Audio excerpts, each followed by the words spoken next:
ಪರ್ವತ ಸೌಖ್ಯವೆನ್ನುತ್ತ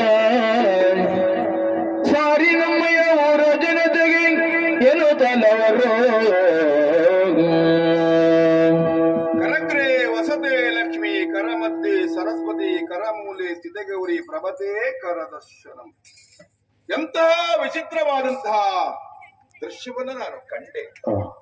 ಒಂದು ಹೊತ್ತಿನ ತುತ್ತಿಯು ಗತಿ ಇಲ್ಲ ಎಂದು ದುಃಖದಿಂದ ಮಲಗಿರುವಾಗ ಪರಮಾತ್ಮನ ಧ್ಯಾನ ಮಾಡಿದಾಗ ಮೈದಾನದಂತಹ ದೇವತೆಗಳು ಪಂಚಕೋಟೆ ರಾಯರು ಹೇಳಿದಂತಹ ಮಾತು ಇದು ಎಡಮಲೆ ಹಾಗೂ ಬಲಮಲೆಯ ಮಧ್ಯೆ ಇರ್ತಕ್ಕಂತಹ ಪರ್ವತದಲ್ಲಿ ನಾನು ನೆಲೆಯಾಗಿ ಇರುತ್ತೇವೆ, ಅಲ್ಲಿ ಒಂದಿನ ಆ ಕೊಪ್ಪರಿಗೆನೇ ಇರಿಸ್ತೇವೆ, ಕಷ್ಟ ಬಂದ ಕಾಲದಲ್ಲಿ ನನ್ನನ್ನು ಧ್ಯಾನ ಮಾಡು, ನಿನ್ನ ಧರ್ಮ ಸೇವೆಗೆ ನಾವು ಸೇತುವೆಯಾಗಿ ನಿಲ್ಲುತ್ತೇವೆ ಅಂತ ವಾಗ್ದಾನವಾಗಿದೆ. ಅಲ್ಲಿ ವಿಶೇಷವಾದಂತಹ ಕಾರ್ಯಕ್ರಮ ಉತ್ಸವವನ್ನು ಮಾಡಬೇಕಾದ್ದು ನಮ್ಮ ಕರ್ತವ್ಯ. ಹಾಗಂತ ಈ ವಿಚಾರವನ್ನು ನಾನೇ ತಿಳಿದುಕೊಳ್ಳುವುದಲ್ಲ, ಈ ಗ್ರಾಮದ ವಿಶೇಷವಾದಂತಹ ಮುಖಂಡರನ್ನ ಕರೆಸಿ ಡಂಗುರವನ್ನ ಸಾರ್ತೇನೆ.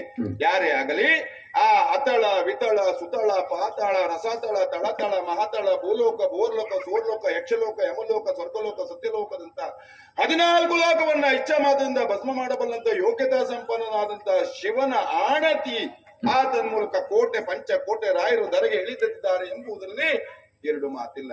ನಾನೇ ಧನ್ಯ, ನಾನು ಭಾಗ್ಯವಂತ, ಎನ್ನ ಭಾಗ್ಯಕ್ಕೆ ಏನೇ ಇಲ್ಲ. ಈ ಕೊಡುಗೆಯ ಮನೆಯಲ್ಲಿ ಇನ್ನು ಯಥೇಚ್ಛವಾಗಿ ದಾನ ಧರ್ಮವನ್ನ ಮಾಡ್ತೇನೆ.